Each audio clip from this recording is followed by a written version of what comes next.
Hace ya casi un año arrancaba este podcast perdido, pero con un propósito, buscar el sentido, si es que lo hay.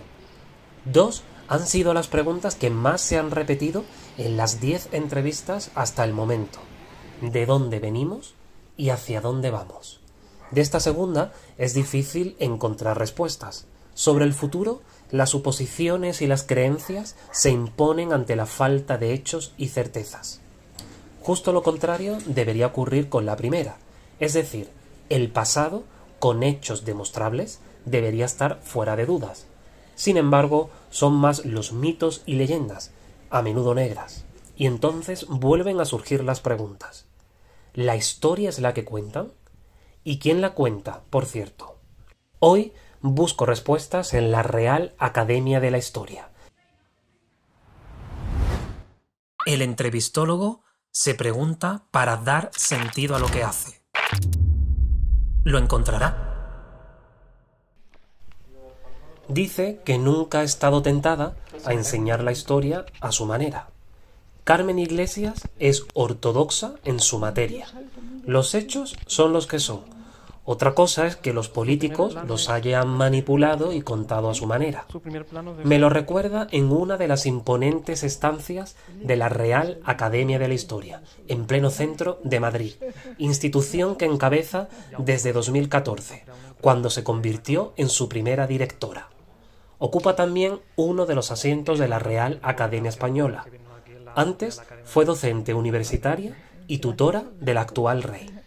Bueno, Carmen, hay una frase ahí que dicen que un pueblo sin memoria es como un pueblo sin futuro.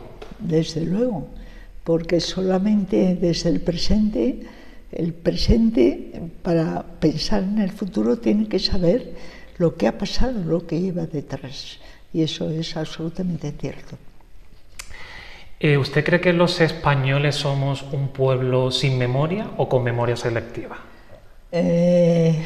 Bueno, es una pregunta difícil, porque hay una tradición de una memoria muy negativa y la que es real pues pasa desapercibida. Ha habido en determinadas etapas de nuestra historia, como diríamos, una falta de autoestima de lo que se hacía. Yo creo que eso debe tener, esa falta de autoestima, un poco, es una opinión personal, tiene que ver con un fondo religioso del momento ese del siglo XVI, en que todo lo que subía bajaba. Y entonces cualquier fracaso se vivía como si fuera ya el fin de algo. Y eso se transmitió a través de los escritores arbitristas, no todos, sino una selección que veían que todo iba muy mal. Siempre el presente parece que es lo peor que nos pasa, pero no es verdad cuando estudiamos el pasado, y por eso podemos hacer progresos para el futuro. Y entonces esos lectores arbitristas, que fueron leídos también por la generación del 98, enlazan como ciertos pesimismos que no están justificados para nada, porque la historia pues es la que es, y efectivamente deshace unas cosas pero construye otras. Incluso el 98 pues supuso para los españoles el acabar con el goteo, de muertos y de sangre que había en los jóvenes, que además iban los más pobres a la guerra, ¿no? Los que se podían librar se libraban por dinero, y económicamente los grandes bancos se crearon en España, vinieron a España, y fue cuando se formó una banca importante para todo el país. Y otras muchas cosas, y escritos, yo tengo escritos también sobre el 98. Entonces, por ahí va la cosa. Por ahí va la cosa. Entonces, yo creía que eso había pasado con la transición, que habíamos recuperado nuestra autoestima, pero en cuanto hay algo que no marcha, entonces es como si se volviera a unas falsas raíces de que todo ha sido malo.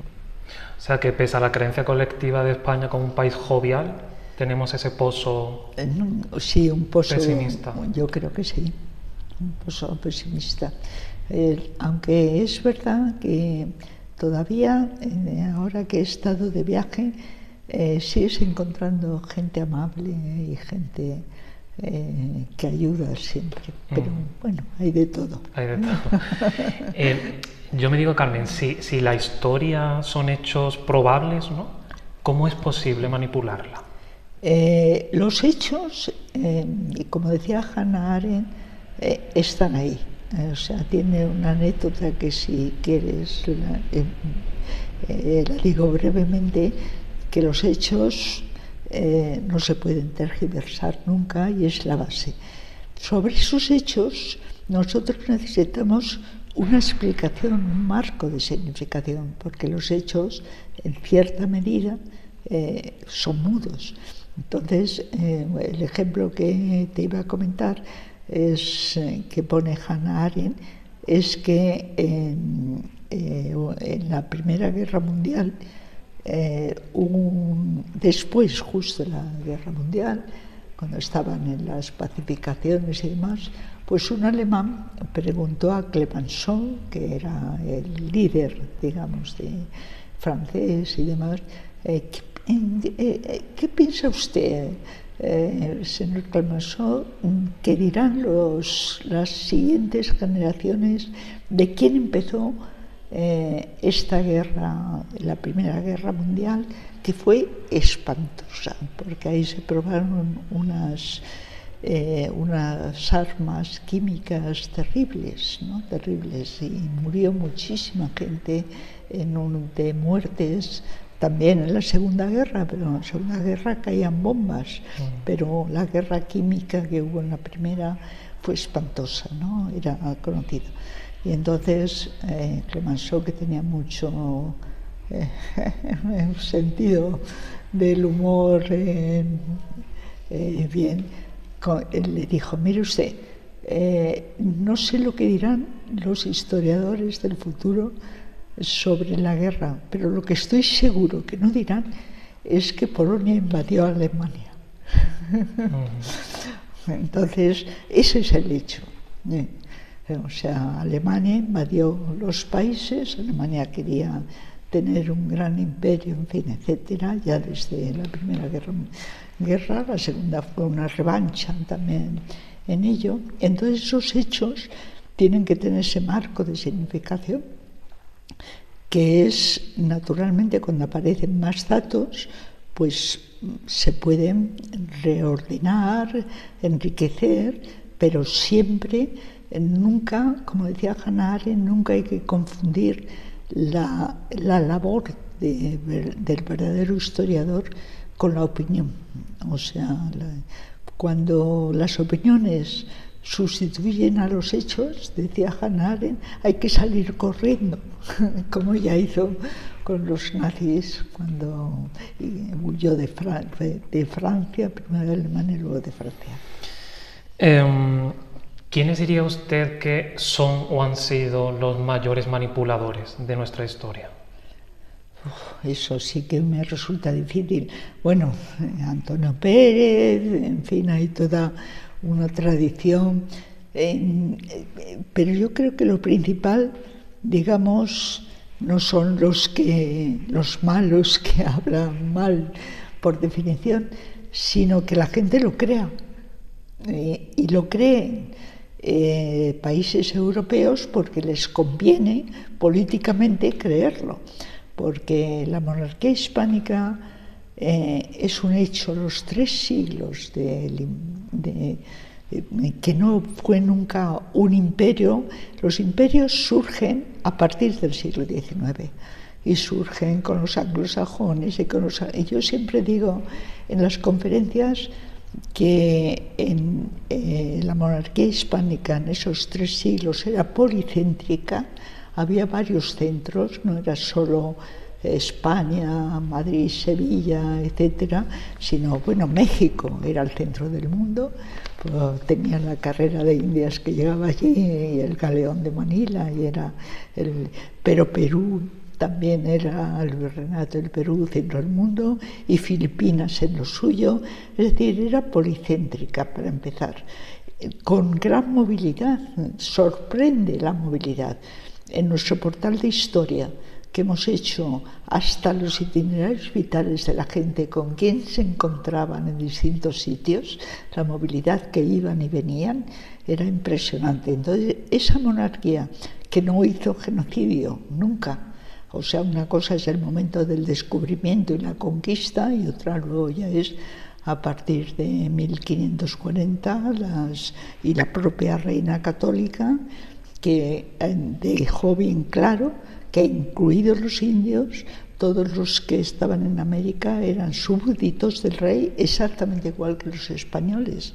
O sea, entonces, a propósito de eso, yo digo siempre, cuando hablamos de estas cuestiones, que no hubo genocidio, que no hubo rapiña, sino al revés, construcción de ciudades, de universidades, a lo que Humboldt, que no era muy pro español, quedó impresionado. Y por lo tanto que esas cosas hay que conocerlas, ¿no? Y en cambio ahora, por ejemplo, el presidente de México exige que España pida disculpas, ¿no? por esa etapa. Bueno, primero también apoyándonos en filósofas tan importantes como Arendt o Ernst Heller, que de alguna manera, aunque procedía del campo comunista, luego evolucionó mucho y acabó con el tiempo. Ya había muerto Hannah Arendt y ella tuvo en Estados Unidos, cuando se exilió, la cátedra de Hannah Arendt. Entonces hay que tener en cuenta que el perdón, como la culpa, como la responsabilidad, son siempre individuales. La culpa tiene nombres y apellidos, no es colectiva. No se puede, cuando se dice que todos somos culpables, es que nadie lo es. O sea, es una falsedad. Y la responsabilidad que todos podemos tener en distintos grados, por omisión, pero desde luego no es la culpa. La culpa tiene nombres y apellidos, por eso las sentencias, incluso cuando se hacen a un grupo político, financiero, son siempre individuales. O sea, aunque haya un grupo que han colaborado en lo mismo, las sentencias son individuales. Y el perdón lo mismo. El perdón es individual. Uno pide perdón por los errores suyos, pero nunca por los de ningún otro. O sea, así que todo es un montaje político absolutamente falso y absolutamente es imposible ponerse en esta época por unas cosas que hicieron hace 500 años, que aparte, como digo, no es siempre todo individual y no colectivo. Podemos estar más contentos o menos con lo que han hecho nuestros antepasados, pero desde luego no pedir perdón.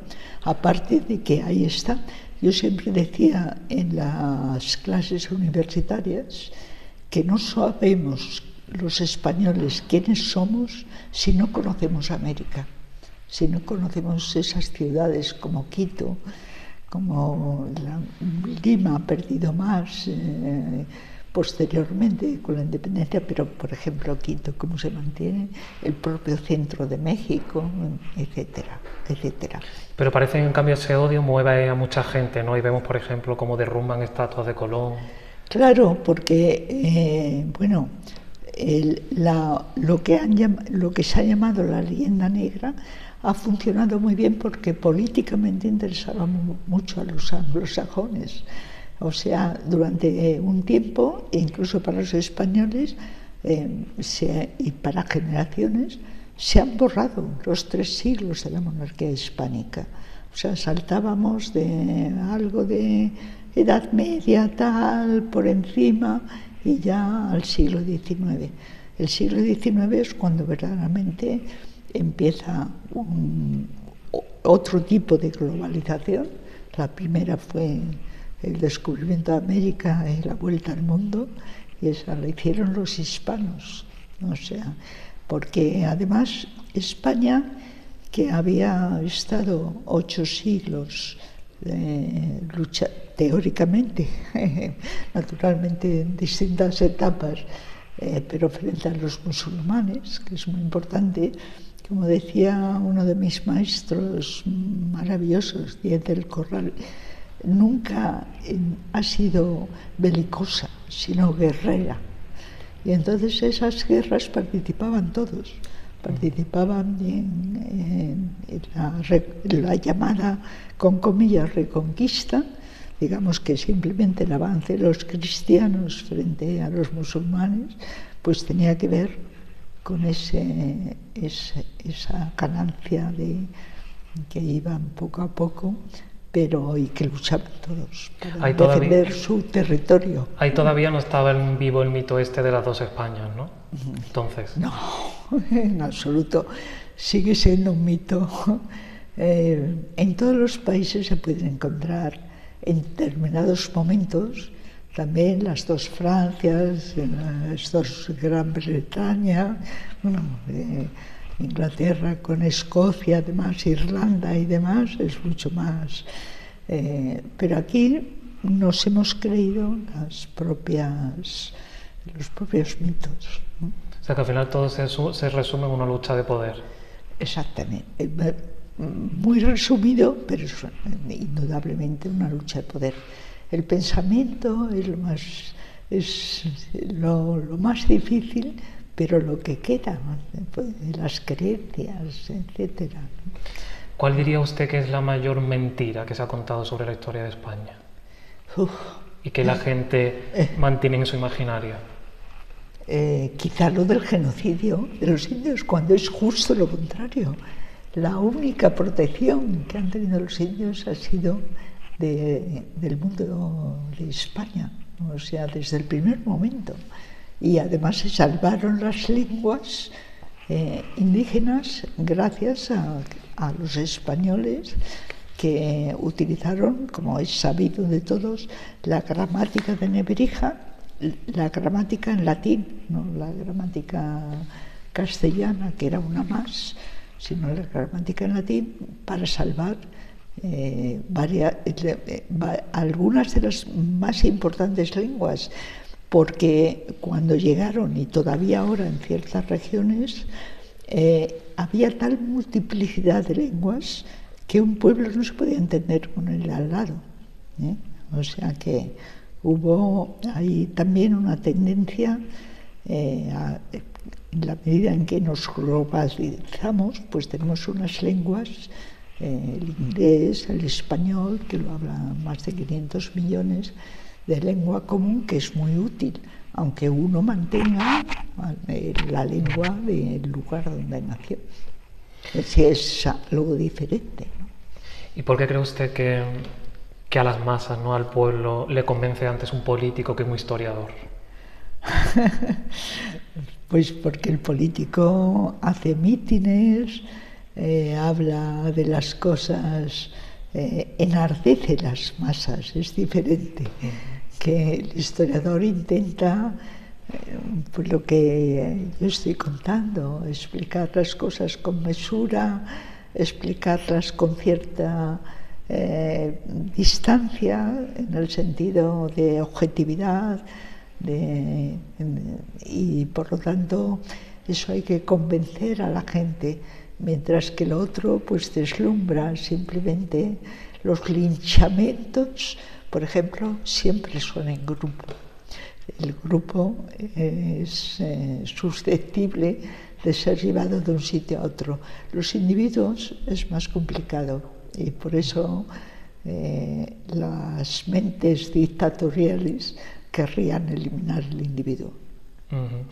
¿Qué le diría a los jóvenes que hoy dicen quejarse de la Constitución porque no la han votado?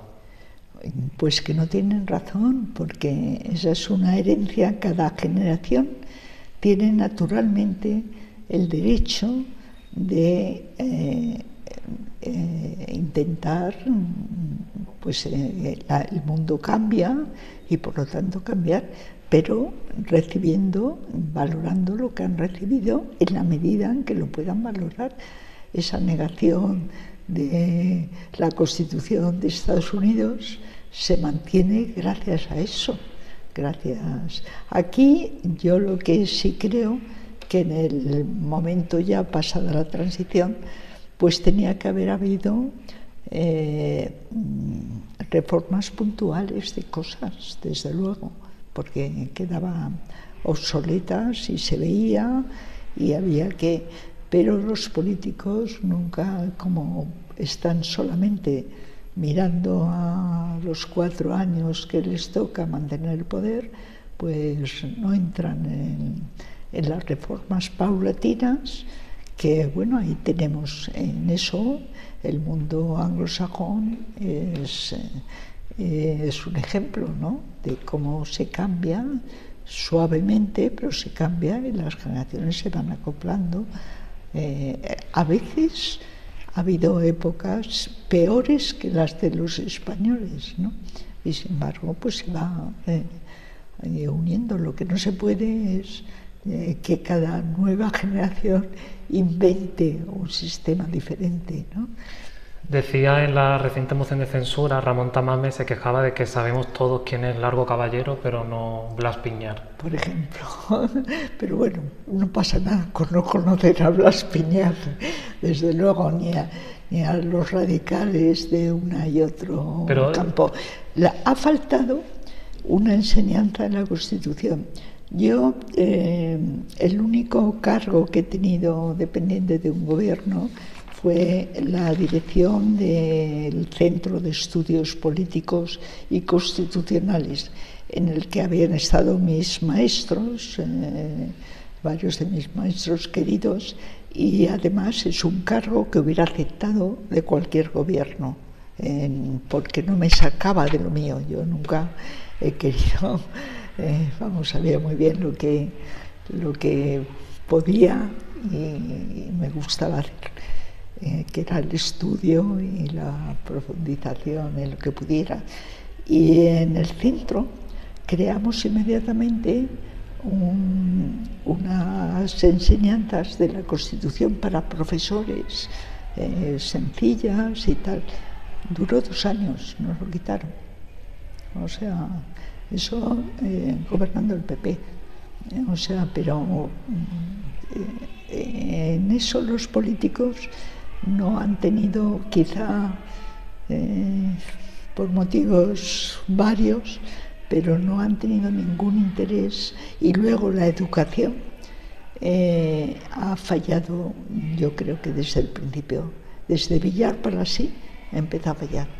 En ese momento de disminuir, bueno, ahora ya han llegado a quitar la cronología de la historia, con lo cual los jóvenes, los niños y los jóvenes se quedan sin espacio y sin tiempo, que son las 2 coordenadas que te enseñan desde la escuela, el espacio y el tiempo, para saber el espacio, no solo geográfico, sino lo que ha pasado en ese espacio y el tiempo que ha llevado eso, ¿no? Eso quizá tiene que ver con lo que comentaba usted antes el borrar el individuo.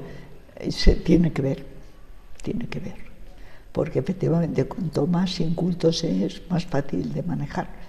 Las hordas salvajes de la época, mientras que la lectura y la escritura ha modificado y ha enriquecido el cerebro humano en general, ¿no?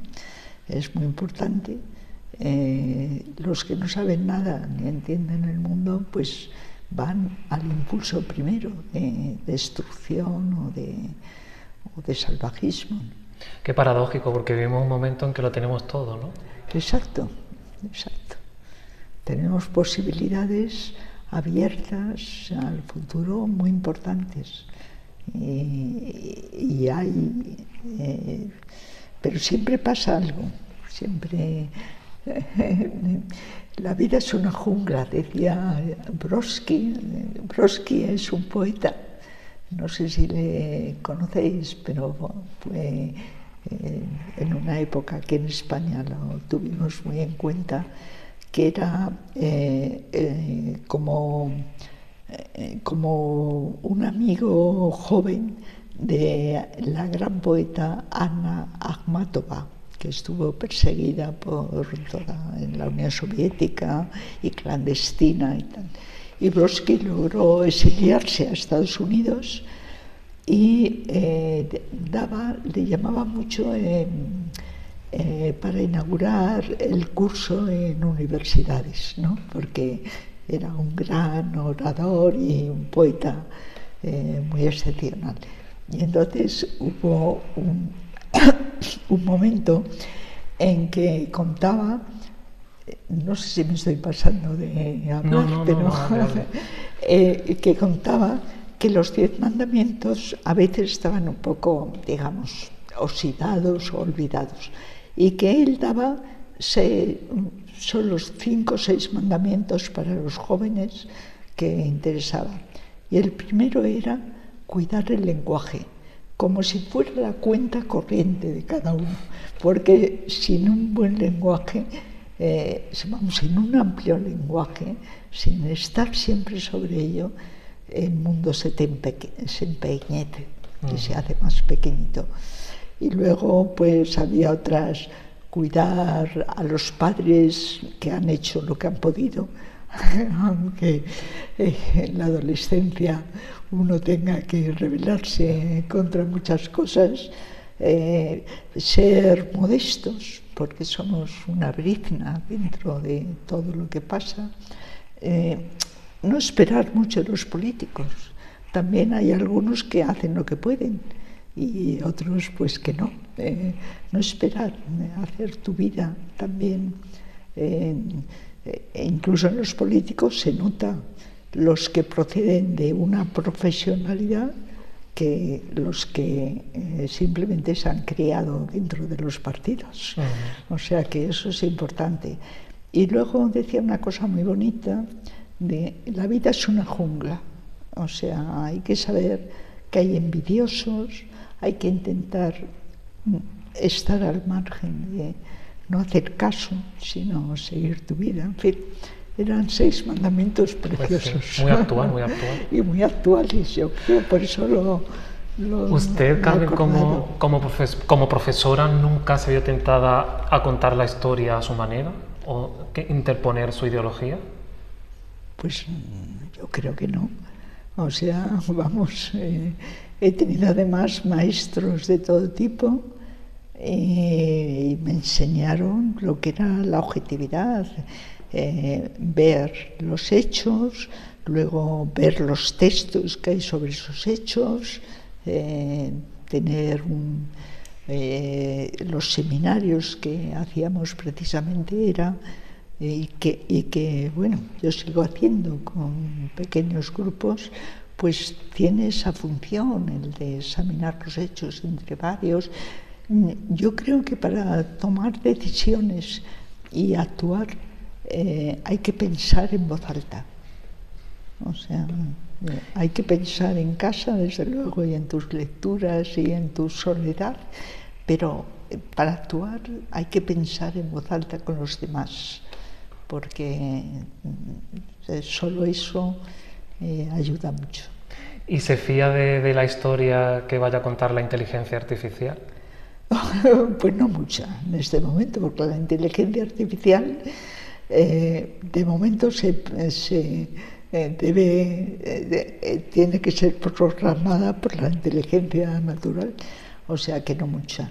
Y supongo que en su momento puede ser tan manipulada como todo, claro, por la ideología, ¿no?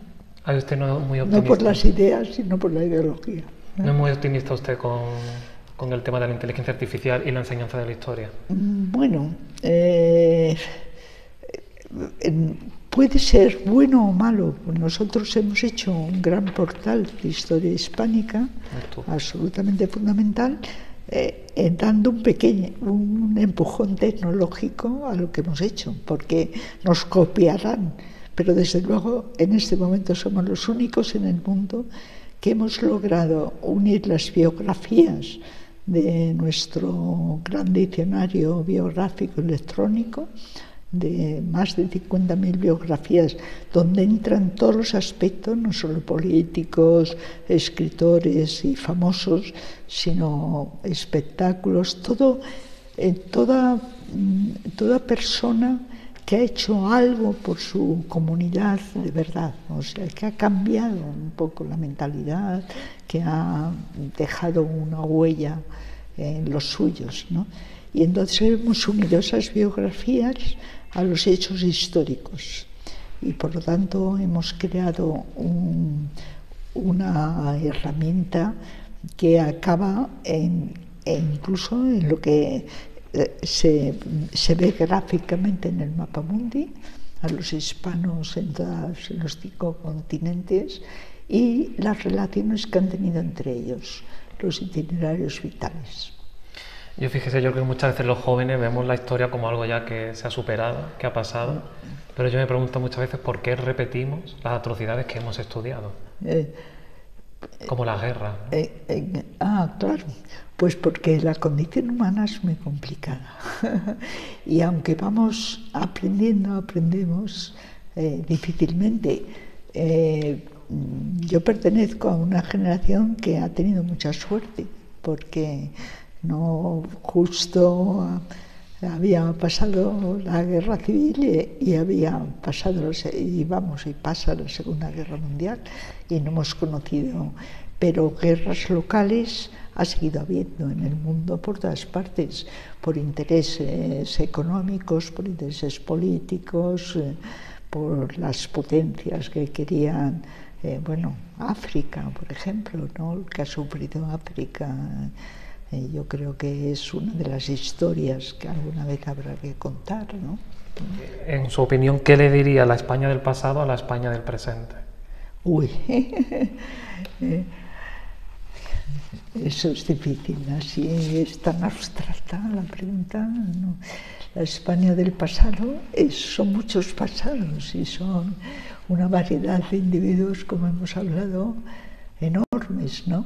Pero bueno, uno podría recurrir a leer a Nebrija, por ejemplo, podría recurrir a leer a nuestros grandes. Yo pienso que la historia y la literatura son indispensables, cada una en un juego diferente, pero se complementan. La literatura complementa la emoción, que es, sin embargo, lo racional va en la historia.